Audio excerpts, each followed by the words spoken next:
Hello नमस्कार। जय हिंद। स्वागत है आप सभी का अधिगम मंत्रा पर। और मैं विकास गुप्ता हाजिर हूँ आपके बीच एक और नया वीडियो लेकर के, जहां हम डिस्कस कर रहे हैं केवीएस पीजीटी कॉमर्स के टॉपिक्स और साइमल्टेनियसली ये आपको हेल्प कर रहे हैं यूपी टीजीटी पीजीटी कॉमर्स के लिए। जी हाँ, यहाँ पर हम एक ऐसे कोर्स को बिल्ड करने के लिए जा रहे हैं जहाँ पर आपके लिए किसी भी कॉमर्स लेवल का एग्जामिनेशन, चाहे वो यूपी टीजीटी पीजीटी का, चाहे वो केवीएस का, चाहे वो एनवीएस का, चाहे वो डी ट्रिपल एस बी का, कोई भी कोर्स हो, कोई भी कोर्स हो, वो आपको इजीली अवेलेबल हो जाएगा। कहाँ पर? यूट्यूब पर, जिसका आपको कोई सब्सक्रिप्शन फीस नहीं देना, कोई चार्ज पे नहीं करना। आप आइए, देखिए, अपनी स्टडी कंटिन्यू कीजिए और हाँ, बस अधिगम मंत्रा के साथ अपनी सपनों को, अपने ड्रीम्स को, अपनी जो एक पैशन है टीचिंग का कि भाई गवर्नमेंट टीचर बनना है, उसको पूरा कीजिए। बिल्कुल। यहाँ पर हम कंप्लीट कोर्स जो है वो यूट्यूब पर डाल रहे हैं। पूरा कंप्लीट कोर्स आपको यूट्यूब पर अवेलेबल मिलेगा।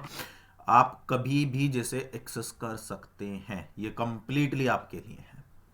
ठीक है, लेकिन शर्त यह है कि आपको अपनी तरफ से 100% एफर्ट डालना होगा, 100% प्रिपरेशन करनी होगी, तब जाकर के आपका वो ड्रीम सक्सेसफुल होगा। आपने ड्रीम देखा है टीचर बनने का, आपने सब्जेक्ट चुना है कॉमर्स, एक ऐसा सब्जेक्ट जो कहीं पर भी किसी भी तरीके से काम आ सकता है। मैं हमेशा अपने वीडियोस में एक चीज़ बोलता हूँ, सीट्स लिमिटेड हैं, तैयारी करते रहना है। एक ऐसा प्लेटफॉर्म अगर आपको मिल जाए जो सिर्फ और सिर्फ आपके लिए है, आप कभी भी कोई भी वीडियो किसी भी कॉन्सेप्ट से रिलेटेड, वो टॉपिक आपको आपके यूट्यूब चैनल अधिगम मंत्रा पर अवेलेबल हो जाए, कितनी बढ़िया बात होगी। आपको जिसका कोई सब्सक्रिप्शन चार्ज नहीं देना। ठीक है, लेकिन हाँ, सब्सक्राइब जरूर करना है, तो चैनल को फटाफट से सब्सक्राइब जरूर कीजिए, ताकि मुझे लगे कि मेरा जो एफर्ट है, मेरा जो डेडिकेशन है, वो ज़्यादा से ज़्यादा। देखिए, मेरे पास केवल नंबर ऑफ सब्सक्राइबर्स के ही थ्रू ये पता चल सकता है कि बच्चा मेरे साथ कंटिन्यू जुड़ा हुआ है कि नहीं जुड़ा हुआ है, वो कितनी मेहनत अपने साथ कर रहा है। आपके कॉमेंट से मुझे ये पता चलेगा। तो सब्सक्राइब करते रहिए, सब्सक्राइबर्स रुकने नहीं चाहिए, ज़्यादा से ज़्यादा लोगों तक ये वीडियोस पहुंचा दो, ताकि ज़्यादा से ज़्यादा लोग। देखिए, एजुकेशन किसी एक व्यक्ति का अधिकार नहीं हो सकता कि आपने उसको कब्जा लिया। ये क्या है? ये स्प्रेड है। कहते हैं कि एजुकेशन, ज्ञान को जितना स्प्रेड किया जाएगा वो उतना ज़्यादा बढ़ेगा। तो आप भी अपने ज्ञान को बढ़ाते रहिए, स्प्रेड करते रहिए, ज़्यादा से ज़्यादा लोगों तक वीडियो को पहुंचाइए, ताकि ज़्यादा से ज़्यादा जो लोगों के पास रिसोर्सेज अवेलेबल नहीं है, महंगे महंगे कोर्सेज नहीं खरीद सकते हैं, नहीं वो रूटीन फॉलो कर सकते हैं जो रूटीन दिया गया है, लेकिन उनको क्लासेस लेनी है रेगुलर और इतने डिटेल्ड में उनको क्लासेस नहीं अवेलेबल हो पा रही हैं, तो उन लोगों तक ये वीडियोस पहुंचा दीजिए। आप शेयर कर दीजिए, उन लोगों तक वीडियो अपनी आप पहुंच जाएगा। लेकिन अगर आपकी नॉलेज में है तो स्पेशली उनको रिकमेंड कीजिए कि अधिगम मंत्रा पूरी कंप्लीट कोर्स की प्रिपरेशन कराने के लिए आया हुआ है, और वो पूरे डिटेल्ड में एक एक टॉपिक को बहुत डीपली एनालाइज करा रहा है और प्रैक्टिकल प्रॉब्लम्स को भी सॉल्व करा रहा है। तो चलिए शुरू करते हैं अपना आज का टॉपिक, जो कि है accounting for company. Accounting for company में कल हमने कुछ बेसिक कॉन्सेप्ट्स पढ़े थे, आज हम पढ़ेंगे शेयर कैपिटल और मिनिमम सब्सक्रिप्शन के बारे में। तो चलिए शुरू करते हैं अपना आज का टॉपिक।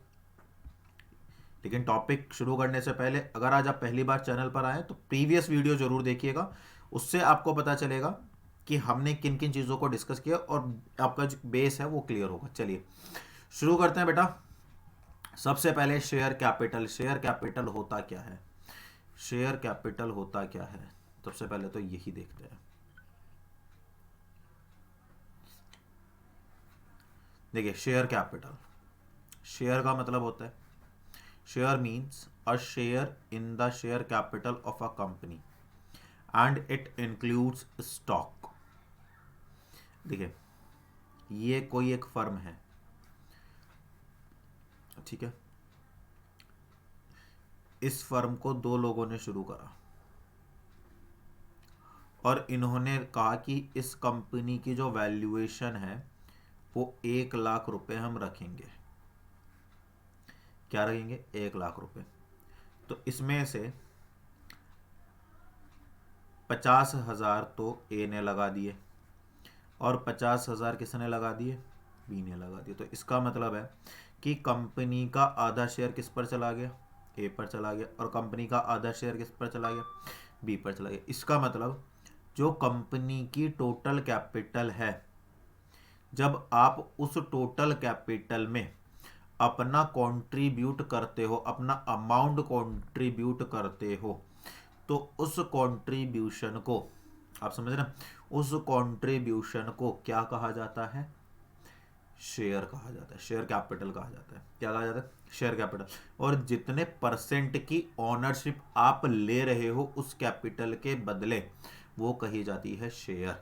तो इसका मतलब है कोई भी कंपनी की जो शेयर कैपिटल होती है, जो कैपिटल होती है, वो किससे मिलकर के बनती है, शेयर कैपिटल। तो शेयर कैपिटल किससे मिलकर के बनती है, शेयर से। शेयर मतलब छोटी छोटी अमाउंट या अमाउंट्स में क्या करना, कैपिटल को इंट्रोड्यूस करना, किसमें, कंपनी में। तो क्या कोई सारी ऑर्गेनाइजेशन ऐसा कर सकती है, नहीं। केवल एक पब्लिक कंपनी ही ऐसी कंपनी है जो पब्लिक से पैसा ले सकती है ना। तो वो चीज़ पढ़ेंगे जब हम इशू ऑफ शेयर करेंगे, तो वहाँ पर हम समझेंगे कि कैसे कंपनी पब्लिक से पैसा लेती है ना। लेकिन अभी के लिए आप इतना समझ लो कि कोई भी व्यक्ति जब किसी भी कंपनी में पैसा लगाता है, तो जितने परसेंट के लिए वो पैसा लगा रहा है, उतना परसेंटेज क्या कहलाता है, शेयर कहलाता है। ठीक है, ये एक बात हो गई। अच्छा, यहां पर स्टॉक का मतलब क्या है, यहां पर स्टॉक का मतलब है शेयर्स। यहाँ स्टॉक का मतलब माल नहीं है, यहाँ स्टॉक का मतलब है शेयर कैपिटल। ठीक है, तो a share is there for a fractional part of the share capital of a company. Company की टोटल कैपिटल जो है, टोटल शेयर कैपिटल जो है, उसका एक प्रपोर्शन, एक फ्रैक्शन है। जैसे सपोज करो एक कंपनी है, 10 लाख रुपए की कंपनी है ना, और मैंने इस कंपनी में कितने, 1 लाख रुपए लगाए। कितने लगाए मैंने, 1 लाख रुपए लगाए। इसका मतलब ये है कि मैंने कंपनी में कितना लगाया, 1 लाख लगाया आउट ऑफ 10 लाख। तो इसका मतलब क्या है, इसका मतलब यह है कि मेरे पास कितना फ्रैक्शन आ गया, 1/10। मेरे पास कितना फ्रैक्शन आ गया, 1/10। तो यही 1/10 क्या कहलाता है, शेयर कहलाता है। यही 1/10 क्या कहलाता है, शेयर कहलाता है। और जब मैं इस 1/10 को, किसको, इस 1/10 को, है ना, ठीक है ना, ये 1/10 क्या हो गया, इतना फ्रैक्शनल पार्ट हो गया कैपिटल का। मतलब टोटल कैपिटल का 1/10 क्या है, मेरे पास शेयर कैपिटल है, मेरा पैसा लगा हुआ है। ये बात समझ में आ गई। तो इसका मतलब ये है कि कंपनी की अगर टोटल कैपिटल 10 लाख है और उसमें से मैंने कंपनी के कितने रुपए लगाए हुए हैं, 1 लाख रुपए लगाए हुए हैं, तो मैं कंपनी के कितने पोर्शन के लिए, कितने फ्रैक्शन पार्ट के लिए कंपनी का ओनर बन गया, 1/10 पार्ट के लिए कंपनी का क्या बन गया, ऑनर बन गया। क्या ये बात समझ में आ गई। चलिए, अच्छा, इस चीज़ को किस में डिफाइन किया गया है, इस चीज़ को डिफाइन किया गया है सेक्शन 2 सब सेक्शन 284 में। तो एक बार और देख लेते हैं कि ये कह क्या रहा है। शेयर का मतलब क्या है, एक शेयर किस में, शेयर कैपिटल में। किसकी शेयर कैपिटल, कंपनी की, जिसमें क्या, जो किस में इंक्लूडेड है, स्टॉक में। या फिर आप ये सीधा सीधा समझ लो, जब fractional part of share capital of a company is called share, that is given in the section 284। अच्छा, शेयर क्या होता है, share is evidence by a share certificate. ठीक है, share is an evidence by a share certificate. और इस share certificate को किस में डिफाइन किया गया, सेक्शन 46(1) में। किस में डिफाइन किया गया, सेक्शन 46(1) में। एंड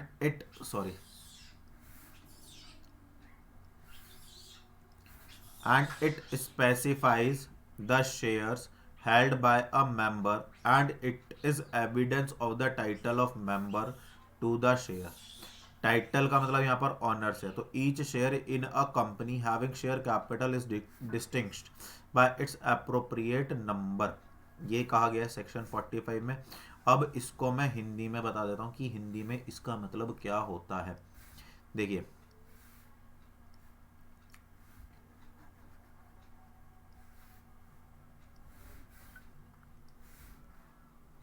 यहाँ पर तो समझिए,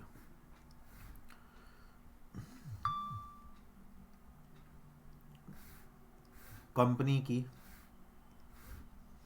एक कंपनी है, कंपनी चाहती है कि उसकी जो शेयर्स हैं वो पब्लिक में इशू किए जाए।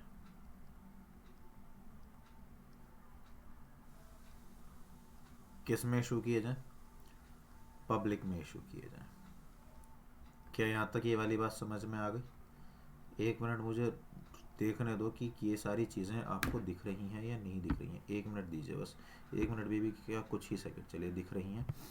तो ये जो लोग हैं, जैसे सपोज करो कंपनी रजिस्टर्ड हुई 10 लाख रुपए से, तो ये कंपनी की रजिस्टर्ड कैपिटल हो गई। ठीक है, तो जो कंपनी की रजिस्टर्ड कैपिटल है 10 लाख रुपए, ठीक है, ये कंपनी पब्लिक में इशू करेगी।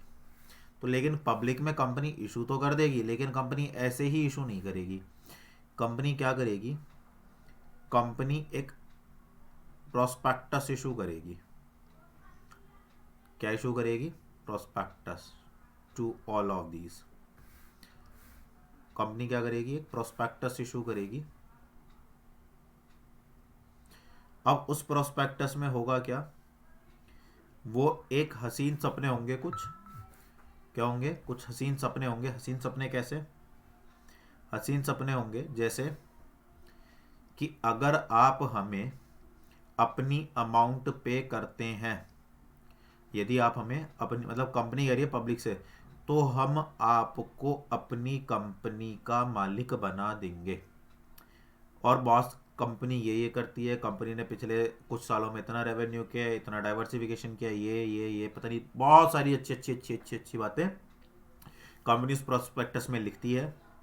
जो वहाँ के डायरेक्टर होते हैं वो साइन करते हैं और कंपनी की स्टाम्प उस पर लगा दी जाती है, कॉमन सील जिसको हमने कहा, और ये पब्लिक में इशू कर दिया जाता है। अब जिस को, जैसे सपोज करो इन 10 लाख में से कंपनी ने पब्लिक से मांगे 1 लाख रुपए, तो कंपनी 1 लाख रुपए के लिए ये प्रोस्पेक्टस इशू कर देगी, किसमें?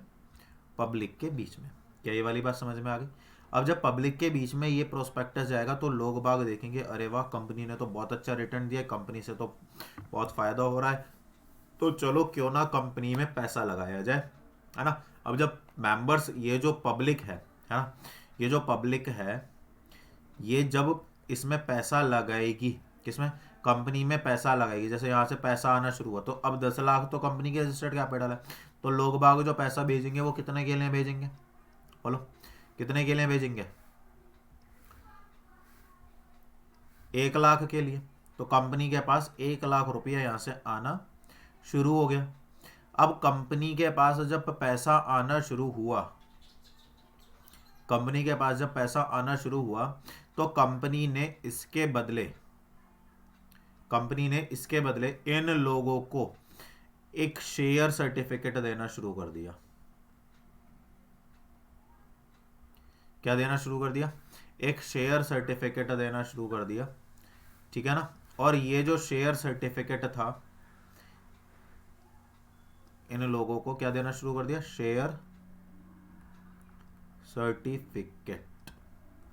ठीक है ना, कि भाई आपने इतने शेयर, जैसे सपोज करो ये व्यक्ति है, इसका नाम है राज, तो इस सर्टिफिकेट में लिखा हुआ है कि राज ने इतने शेयर इस कंपनी के इतने रुपए के प्राइस पे इस डेट को खरीदे थे, और उनका नेचर जो था वो इक्विटी या प्रेफरेंस शेयर जो भी था, और ये कुछ टर्म्स एंड कंडीशंस अप्लाइड, जो भी चीज़ें उन्होंने लिखनी थी वो लिख दी। कंपनी ने यहाँ पर अपने साइन मारे और यहाँ पर स्टाम्प लगा करके राज को दे दिया। ये पत्र किसको दे दिया? राज को दे दिया। तो ये जो है ये कहलाता है शेयर सर्टिफिकेट।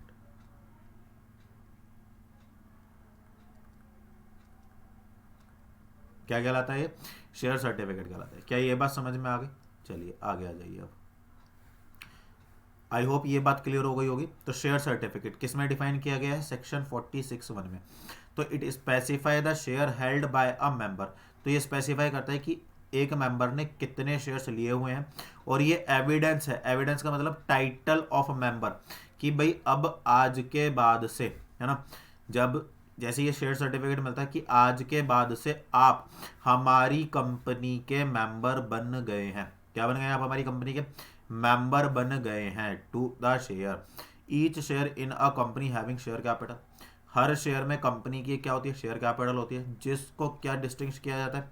उसके अप्रोप्रिएट नंबर से। अब ये अप्रोप्रिएट नंबर कैसे निकलता है सर, वो भी बता दो। जैसे सपोज करो 1 लाख में कंपनी ने, जो कंपनी है, मैं कंपनी और राज की डीलिंग बता रहा हूँ केवल और केवल, यहाँ पर सबकी तो समझना आसानी नहीं है, तो इसी से समझने की कोशिश करना। कंपनी ने टोटल कितने इशू करे, कंपनी ने टोटल कितने शेयर्स इशू करे, 1 लाख रुपए के। कितने रुपए के, 1 लाख रुपए के। 1 लाख में राज ने कंपनी में ₹10,000 के शेयर डाले। कितने के शेयर डाले, 10,000 के। अब कंपनी क्या करती है, कंपनी हर शेयर की, क्या, कंपनी हर शेयर की एक फेस वैल्यू डिसाइड करती है। कंपनी क्या करती है, हर शेयर की एक फेस वैल्यू डिसाइड करती है। जैसे face value of share that is ₹100। तो इसका मतलब यह है कि अगर कंपनी ने 1 लाख शेयर, 1 लाख रुपए के शेयर इशू करे हैं और एक शेयर की वैल्यू कितनी है, ₹10, तो कंपनी ने कुल कितने शेयर्स इशू करें, 1000 शेयर्स। कंपनी ने कुल कितने शेयर्स इशू करें, 1000 शेयर्स इशू करें। क्योंकि आप जब 1000 की मल्टीप्लाई 100 में करोगे तो ये किसके इक्वल हो जाएगा,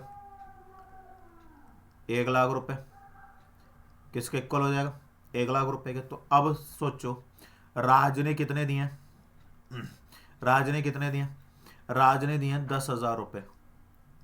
राज ने कंपनी में कितने दिए, 10,000 रुपये, है ना, टोटल। और एक शेयर कितने का है, 100 रुपये का है। तो राज ने कितने शेयर्स खरीदे कंपनी के, बोलो कितने शेयर्स खरीदे, 100 शेयर्स। राज ने कितने शेयर्स खरीदे कंपनी के, 100 शेयर्स। यही कहलाता है number of share, appropriate number of share. क्या ये वाली बात समझ में आ गई। इसका मतलब ये है कि इसमें 3 चीज़ें होती हैं सर। एक तो होता है शेयर जो नंबर में डिज़ाइन किया जाता है, एक जब हम उस शेयर को अमाउंट में, उस पर्टिकुलर शेयर सर्टिफिकेट की जो रकम है, जो फेस वैल्यू है, जब हम उससे मल्टीप्लाई करते हैं तो हमें शेयर कैपिटल रिसीव होती है, और वो शेयर कैपिटल कंपनी की जो इक्विटी है वो बन जाती है। क्या इतनी बात समझ में आ गई। और इस चीज़ को डिफाइन किया है किसमें, सेक्शन 45 में। इस चीज़ को किसमें डिफाइन किया गया, सेक्शन 45 में इस चीज़ को डिफाइन किया गया है। अब एक बार दोबारा से दोनों डेफिनेशंस देख लो। Share means a share in the share capital of a company and it includes stock. Clear हो गए। A share is therefore a fractional part of the share capital of a company. ठीक। दूसरी चीज क्या है, a share is evidence by a share capital, a share is evidence by a share certificate. भाई आपके पास share certificate होगा, जैसे आप बैंक में गए, है ना, तो बैंक में आप जब जाते हो तो आपने सपोज करो 10,000 रुपये की एफडी कराई, तो बैंक उसके बदले आपको एक सर्टिफिकेट देता है ना, तो वो क्या होता है, वो एफडी का सर्टिफिकेट होता है। तो ऐसे ही जब हम कंपनी के शेयर्स परचेज करते हैं तो कंपनी उनके बदले हमें एक सर्टिफिकेट इशू करती है, उन्हीं सर्टिफिकेट को शेयर सर्टिफिकेट कहा जाता है, ताकि ये पता चल सके कि आप उस एफडी के मालिक हैं या आप उन शेयर्स के मालिक हैं। And it will help you to gain the title, एक second, to gain the title of the member to the share, or each share of a company having share capital is distinguished by its appropriate number। तो ये ध्यान में रखना। अच्छा, हमारे जो shares होते हैं वो कितने तरह के होते हैं सर, हमारे जो शेयर्स होते हैं वो 2 तरह के होते हैं। एक तो होता है इक्विटी शेयर्स, अरे यार, एक तो होता है इक्विटी शेयर्स और एक होता है प्रेफरेंस शेयर्स। अब ये दोनों क्या है सर, चलो एक एक करके ना हम दोनों को डिस्कस करेंगे। आज का हमारा टॉपिक मेन ये है। देखिए, मैं एक एक टॉपिक आपके साथ डिस्कस कर रहा हूँ। मैं नहीं चाहता कि एक साथ आपको बहुत सारा कुछ करा दूँ और पता चले लास्ट तक कुछ नहीं रहा। मैं जानता हूँ कि थोड़ा सा सिलेबस जो है वो लेंदी जा रहा है, बट कोई बात नहीं, लेंदी जाना अच्छी बात है। एटलीस्ट आपका जो एक एक पॉइंट है वो तो कवर हो रहा है और आपको प्रॉपर रिवीजन के लिए टाइम भी मिल रहा है। देखिए, कम से कम 1 घंटे का लगभग वीडियो चला जाता है मेरा, 40, 50, 60 मिनट का चला जाता है, 40 से 60 मिनट के बीच का। ठीक, 1 घंटा ही हो गया। और मैंने आपसे नोट्स बनाने के लिए भी कहा हुआ है ना। तो 20 से 25 मिनट आप उसके मान के चलो, 1.5 घंटा हो गया, आधा घंटा हो गया रिवीजन का, 2 घंटे हो गए, 1 1.5 घंटे की सेल्फ स्टडी करो।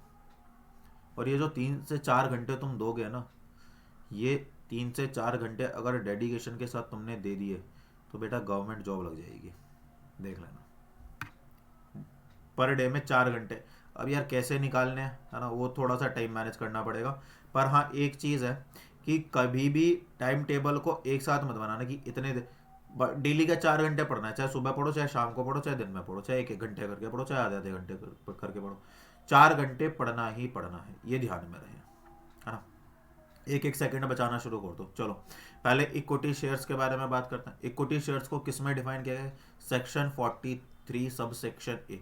अच्छा, कुछ बच्चों को यहाँ पर ये डाउट आएगा कि क्या सर ये सारे सेक्शन याद करने जरूरी है? देखिए, अगर याद कर लोगे बहुत अच्छी बात है, नहीं कर पा रहे हो कोई बात नहीं है, लेकिन उनसे रिलेटेड जो कॉन्सेप्ट हैं उन्हें मत भूल जाना। कभी पता चले सेक्शन 43 ए के चक्कर में बाकी सारा भूल जाओ, वो ज़्यादा इंपॉर्टेंट है।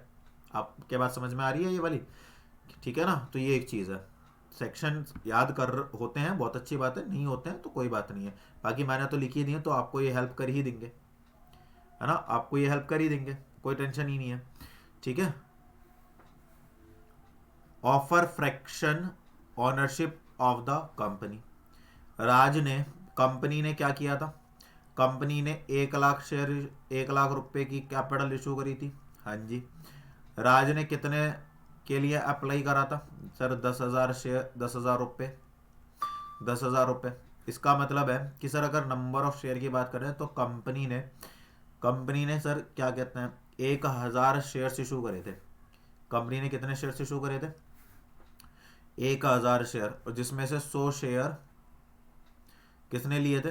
राज ने लिए थे। तो सर इसका मतलब ये है कि अगर हम 10,000 से 1 लाख को डिवाइड करें, 1 लाख से डिवाइड करें, या 100 को 1000 से डिवाइड करें, तो सर दोनों का ही आंसर जो है वो 1/10 आएगा। कितना आएगा? 1/10 आएगा। क्या इतनी बात ये समझ में आ रही है?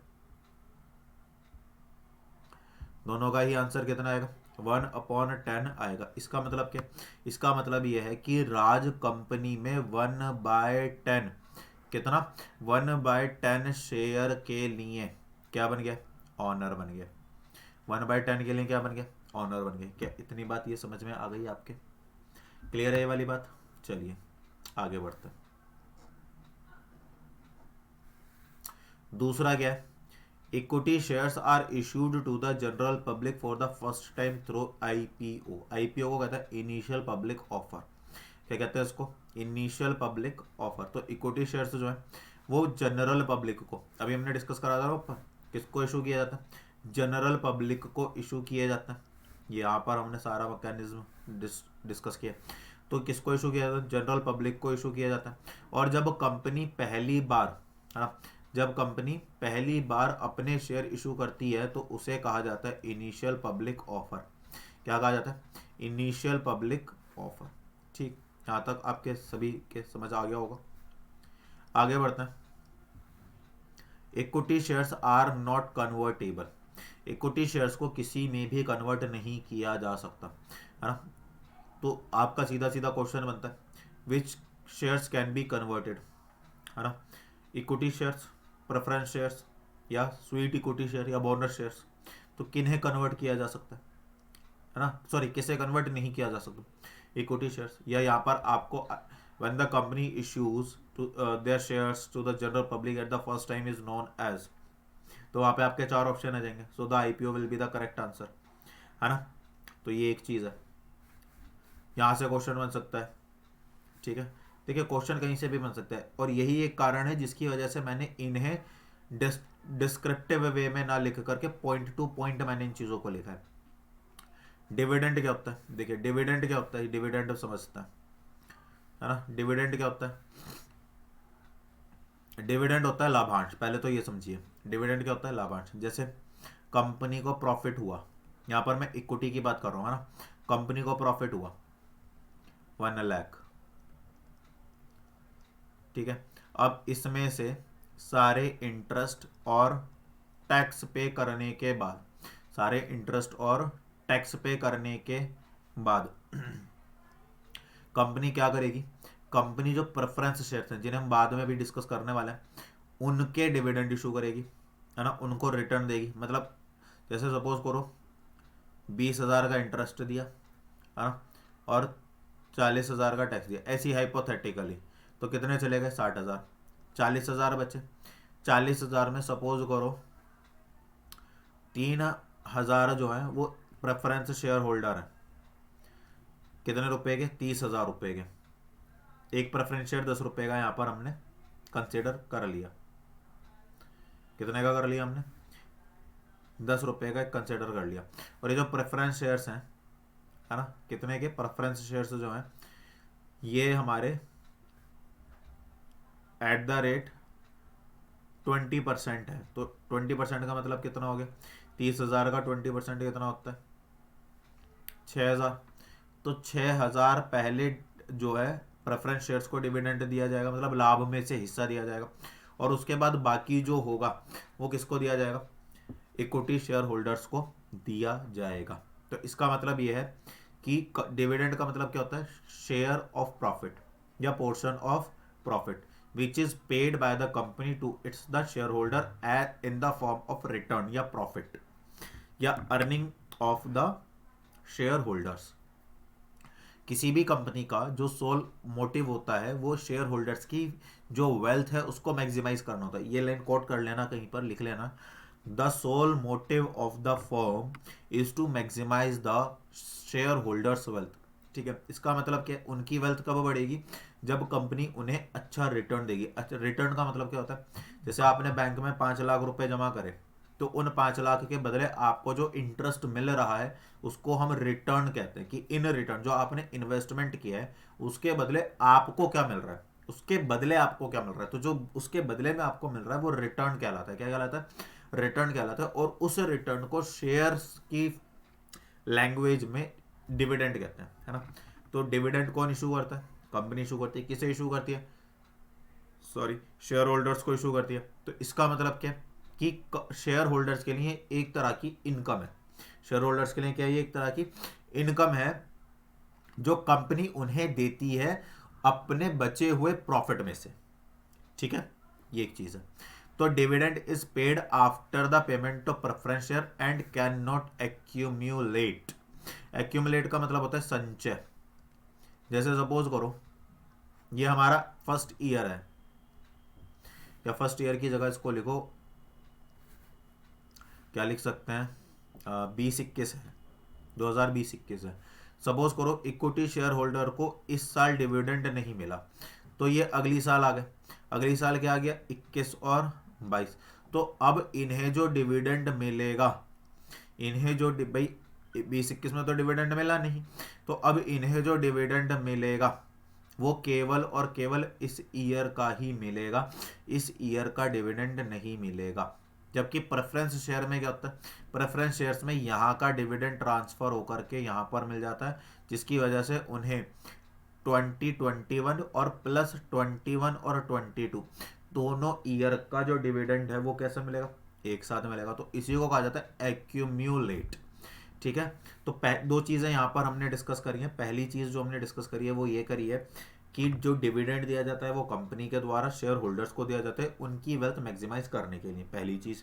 दूसरी चीज़ हमने ये पढ़ी है कि जो डिविडेंड इक्विटी शेयर्स को पे किया जाएगा वो प्रेफरेंस शेयर्स को डिविडेंड पे करने के बाद दिया जाएगा, लेकिन इक्विटी शेयर होल्डर्स का डिविडेंड एक्यूमुलेट नहीं होगा। ठीक है, ये लाइंस जो हैं, ये जो स्टेटमेंट्स हैं, पॉइंट्स जो हैं, यहां से सीधे सीधे आपके एमसीक्यू बनते हैं।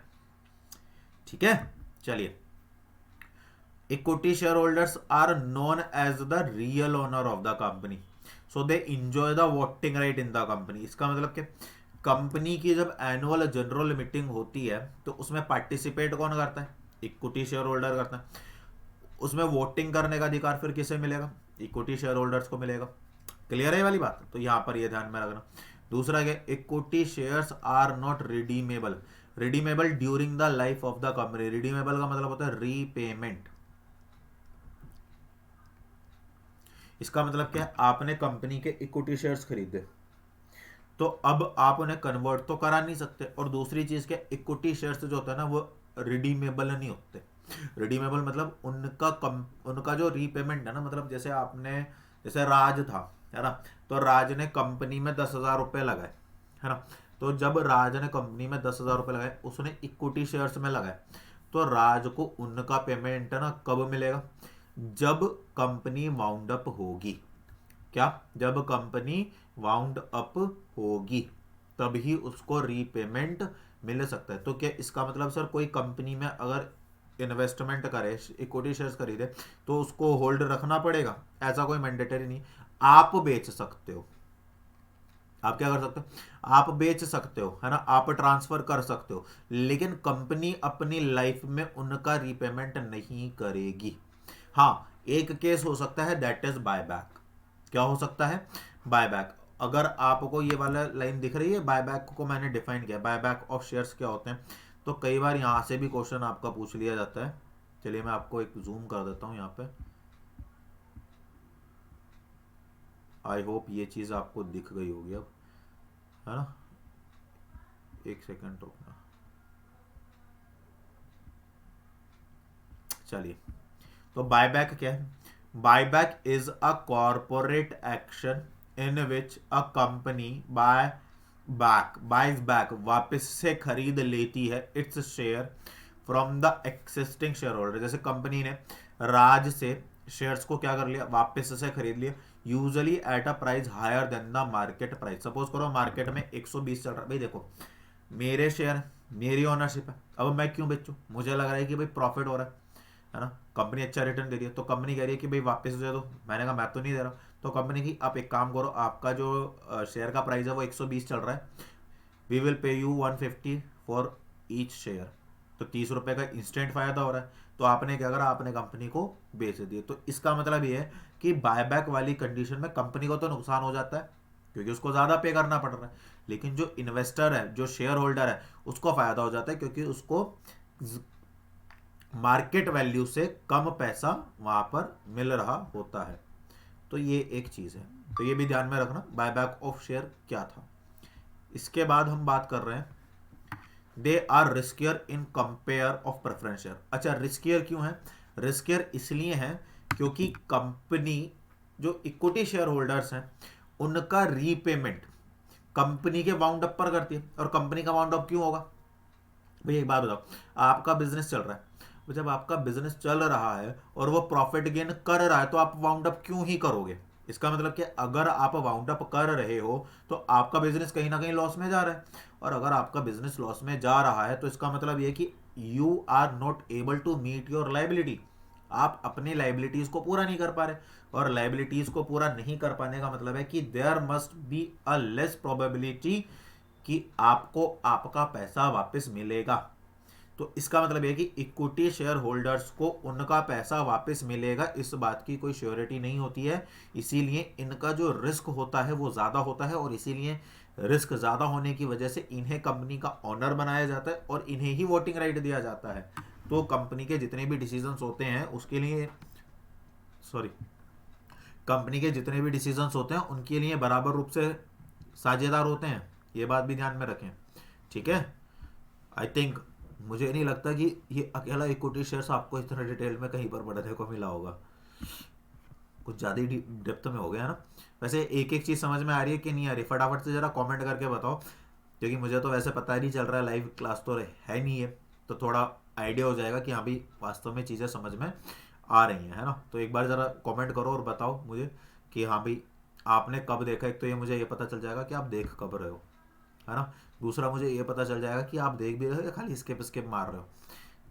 ठीक है, चलिए, तो एक बार कमेंट करके बताओ कि आपको ये जितनी भी चीज़ें मैंने बताई हैं डिटेल्ड में, वो सारी चीज़ें, ये तो हमने कल डिस्कस कर लिया था, है ना, वो सारी चीज़ें आपको क्लियर हुई हैं या नहीं हुई हैं, ज़रा बताओ मुझे।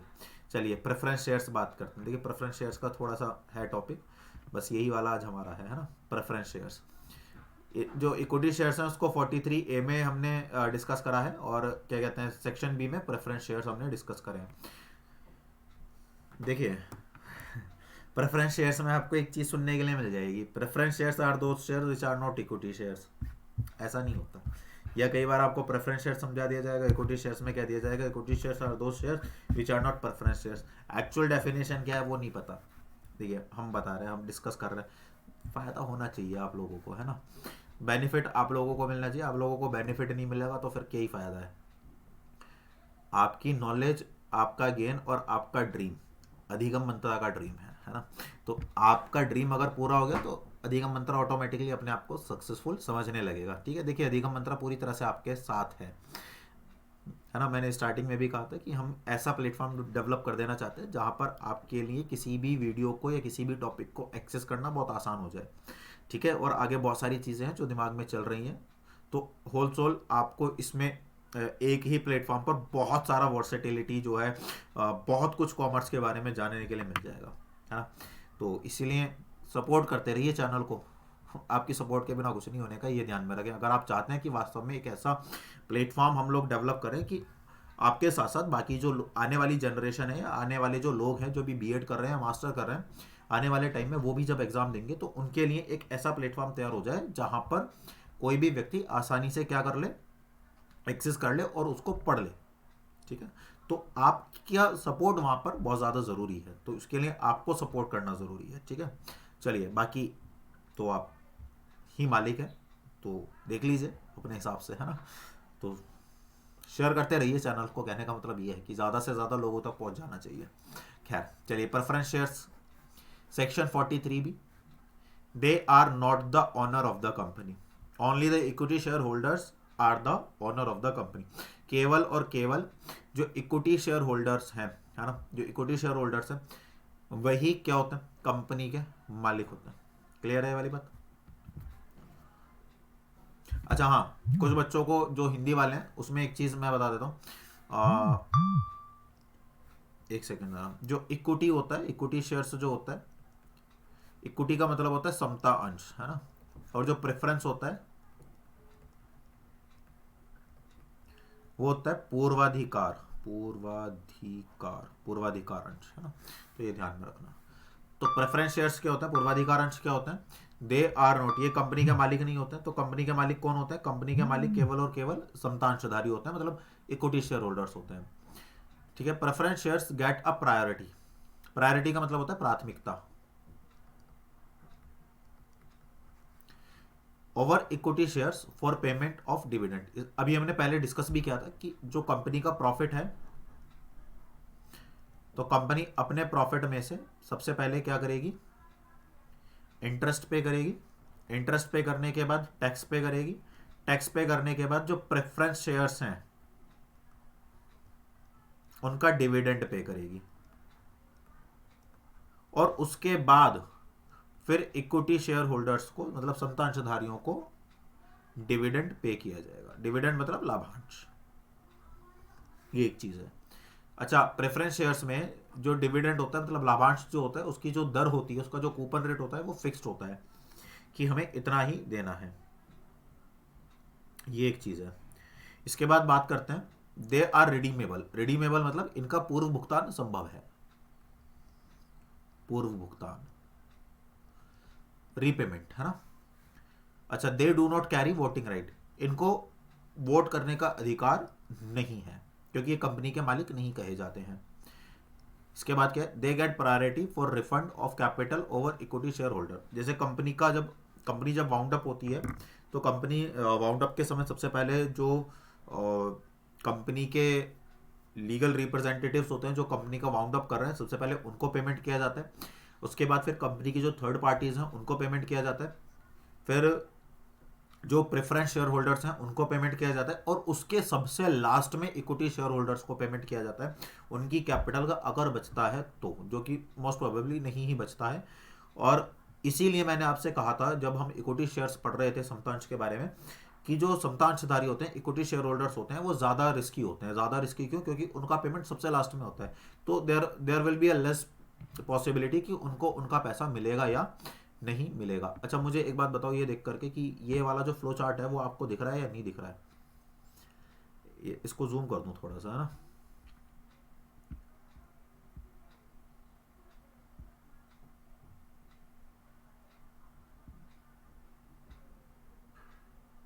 एक सेकंड रुकना बस।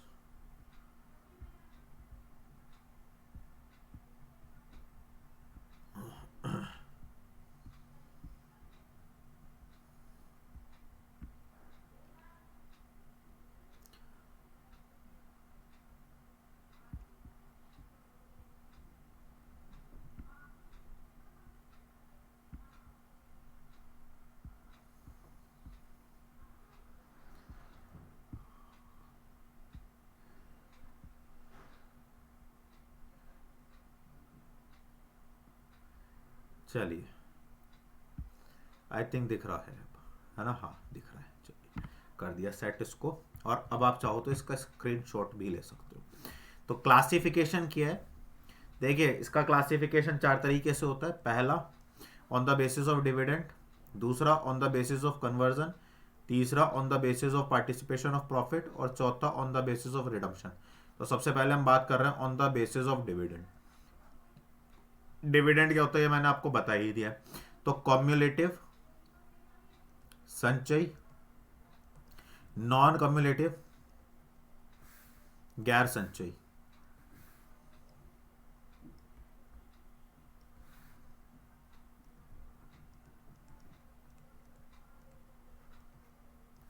ठीक है, संचयी मैंने आपको बता दिया था कि जो प्रेफरेंस ऊपर हमने डिस्कस किया था कि जैसे सपोज करो लास्ट ईयर के प्रेफरेंस शेयर्स हैं, उन्हें उनका डिविडेंड नहीं मिला और इस साल उन्हें पहली साल का और इस साल का दोनों का डिविडेंड कम्युलेट एक साथ मिल जाएगा।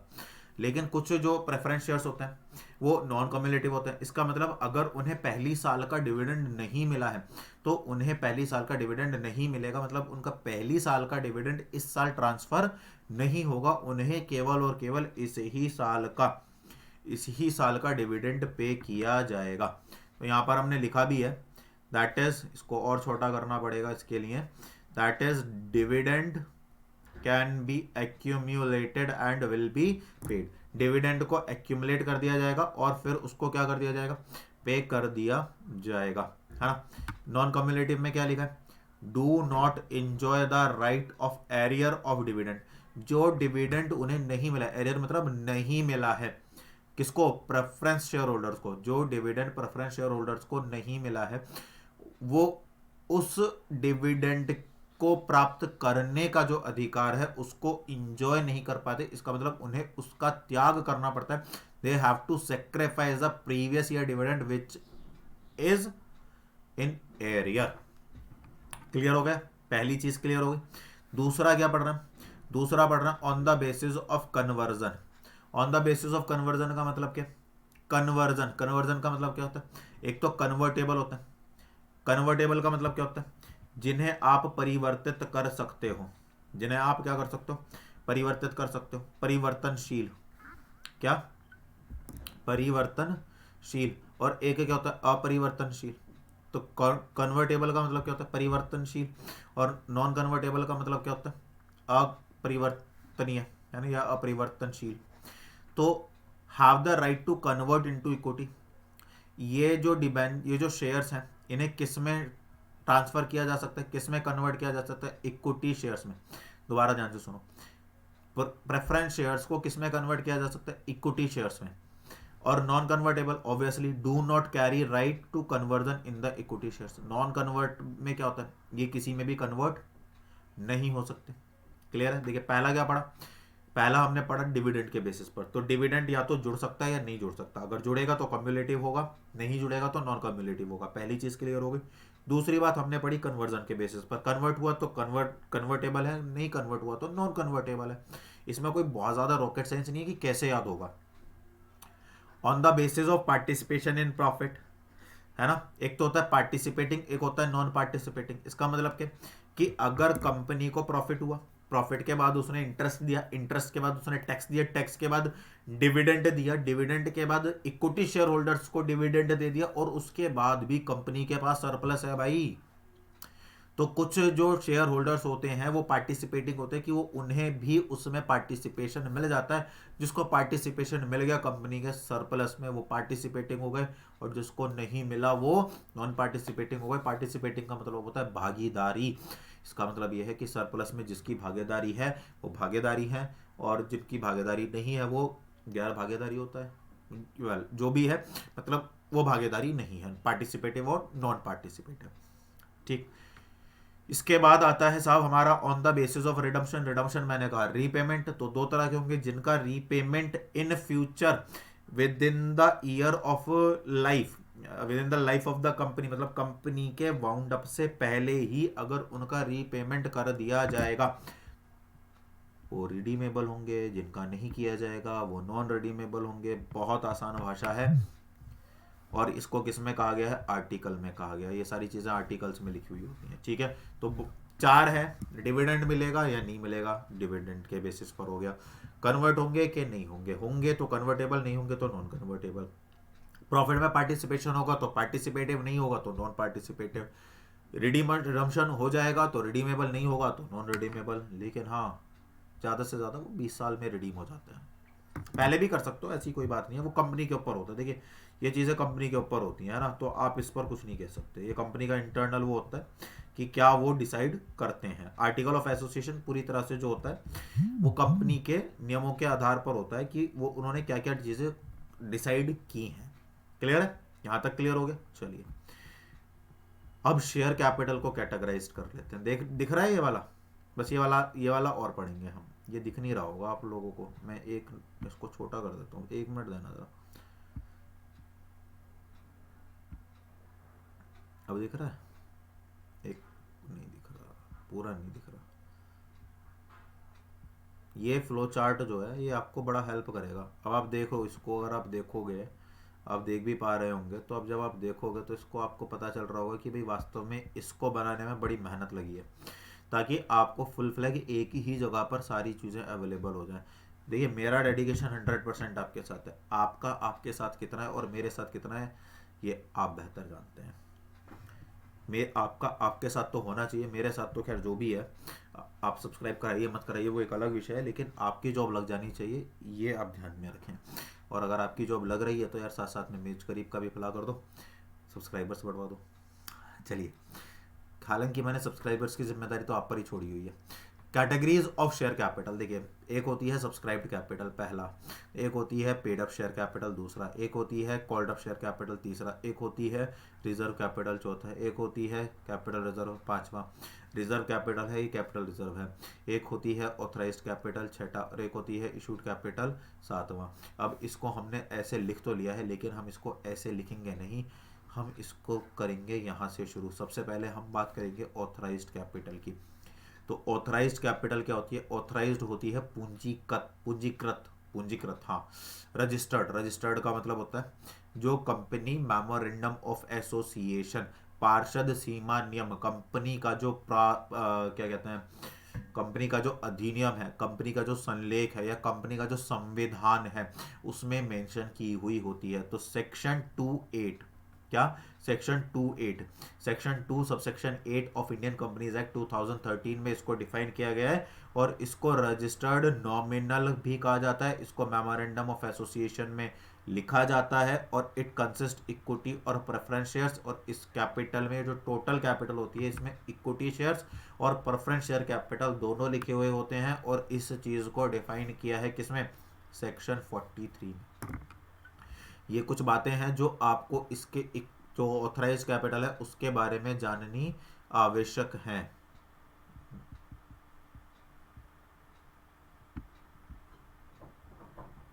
अब देखो जरा, अब दिख रहा है,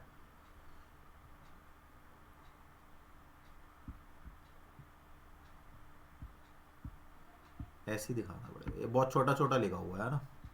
हाँ अब सही है मेरे ख्याल से। ठीक है, तो ये एक चीज़ है। तो सेक्शन 28 में इसको, सेक्शन 2 सबसेक्शन 8 में इसको डिफाइन किया गया, नॉन एज रजिस्टर्ड कैपिटल है, और नॉमिनल कैपिटल भी इसको कहते हैं। मेमोरेंडम ऑफ एसोसिएशन में इसको लिखा गया है, और सेक्शन 43 में कहा गया है कि ये जो कैपिटल है, ये कैपिटल में कौन क्या क्या शामिल है, इस कैपिटल में क्या क्या शामिल है, शेयर कैपिटल और प्रेफरेंस शेयर कैपिटल, मतलब इक्विटी शेयर कैपिटल और प्रेफरेंस शेयर कैपिटल दोनों ही इसमें क्या है, शामिल हैं। और जब हम इसके आगे बढ़ते हैं तो हमारे पास आता है इशूड कैपिटल। इशूड कैपिटल क्या है, हमारी दूसरे नंबर की कैटेगरी है, जो हमने डिस्कस भी किया था राज वाले केस में। तो इसको हम दूसरा नंबर, रुक जा भाई। तो इसको हम क्या करते हैं, इसको हम दूसरा नंबर दे देते हैं। इसको किस में डिफाइन किया गया है, सेक्शन 250 में डिफाइन किया गया है। ये रजिस्टर्ड कैपिटल का पार्ट होता है और हमेशा ध्यान रखें issued capital is always less than the registered capital. ये दूसरी चीज हो गई। इसके अलावा फिर हम जो बात करेंगे, हम तीसरी बात करेंगे सब्सक्राइब्ड कैपिटल की। जो सब्सक्राइब्ड कैपिटल होती है, एक होती है फुल्ली सब्सक्राइब्ड कैपिटल। कैसी होती है, फुल्ली सब्सक्राइब्ड कैपिटल। और एक होती है हमारी नॉट फुल्ली सब्सक्राइब्ड कैपिटल। जो फुल्ली सब्सक्राइब्ड कैपिटल है वो क्या है, उसको एक बार अगर हम देखें तो when entire face value of share is called by the company and paid by the share holders. इसका मतलब यह है कि अगर कंपनी ने, जैसे कंपनी ने 10,000 शेयर इशू करे थे, तो अगर 10 के 10,000 पर उनको पैसा रिसीव हो जाता है तो that is called fully subscribed capital. लेकिन अगर 10 में से 9,500 शेयर होल्डर जो है तो पूरा पैसा दे रहे हैं, लेकिन 500 शेयर होल्डर 100 रुपये में से कुल 40 रुपये देते हैं, तो 60 रुपये रिसीव नहीं हुए। तो इसका मतलब क्या है, वो हमारी नॉट फुल्ली सब्सक्राइब्ड कैपिटल कहलाती है। So when entire face value of share is called by the company but some amount have not paid by few shareholders. तो ये इसकी टेक्निकल लैंग्वेज है। और सब्सक्राइब्ड कैपिटल को जो डिफाइन किया गया है वो सेक्शन 2 सब सेक्शन 8 में इसको डिफाइन किया गया है। ये एक चीज है। इसके बाद आती है हमारी पेड अप कैपिटल। तो पेड अप कैपिटल जो है वो उसको डिफाइन किया गया सेक्शन 264 में। Amount actually received by the company from share holders. जो एक्चुअली अमाउंट रिसीव होती है, टोटल अमाउंट रीइशू इशू करने सब करने के बाद जो अमाउंट रिसीव हो रही है उसको कहा जाता है पेड अप कैपिटल। एक आता है कॉल्ड अप। कॉल्ड अप का मतलब होता है कंपनी जो कॉल कर रही है, जितना पैसा मांग रही है, amount called for payment by the company from its share holders. जैसे कंपनी ने 100 रुपये का शेयर इशू करा और कंपनी ने कुल मांगे 80 रुपये, तो जो 80 रुपये है वो क्या होगी, कॉल्ड अप। क्लियर है। एक आता है हमारा रिजर्व कैपिटल। रिजर्व कैपिटल क्या होता है, कंपनी ने क्या करा, कंपनी ने 100 रुपये का शेयर था, 80 रुपये कंपनी ने मांगे, 20 रुपये नहीं मांगे, तो कंपनी 20 रुपये कम मांगेगी जब कंपनी माउंट अप होगी। तो uncalled capital by which is called the company in the event of winding up, it is decided by company by passing a special resolution. तो ये भी एक पॉइंट है जो आपको ध्यान में रखना चाहिए। और लास्ट आता है कैपिटल रिजर्व, जो कि किससे क्रिएट किया जाता है, आउट ऑफ प्रॉफिट से क्रिएट किया जाता है, not free for distribution as dividend. और कैपिटल रिजर्व में से डिविडेंड देना परमिशेबल नहीं है। तो ये आपका क्या है, एक तरह से कंपनी का एक फ्लो चार्ट है जो मेरे ख्याल से आपके समझ में आ जाना चाहिए। बाकी ये मैंने मिनिमाइज कर दिया है और ये आपको दिख भी रहा होगा आपकी स्क्रीन पर। और आपको आपकी स्क्रीन पर एक व्हाट्सअप नंबर भी दिख रहा होगा। अगर कोई भी क्वेरी है तो सीधे आप व्हाट्सअप के थ्रू हमसे जुड़ सकते हैं। मिनिमम सब्सक्रिप्शन, इसका मतलब क्या है, जैसे कंपनी है, कंपनी ने पब्लिक में 10,000 शेयर्स इशू करे। कितने शेयर इशू करे, 10,000। तो पब्लिक की तरफ से कंपनी को इसका कम से कम 90% सब्सक्रिप्शन, मतलब 90% के लिए एप्लीकेशन मिल जानी चाहिए। और अगर सर कम के लिए मिली तो फिर कंपनी इन्हें इशू नहीं कर सकती।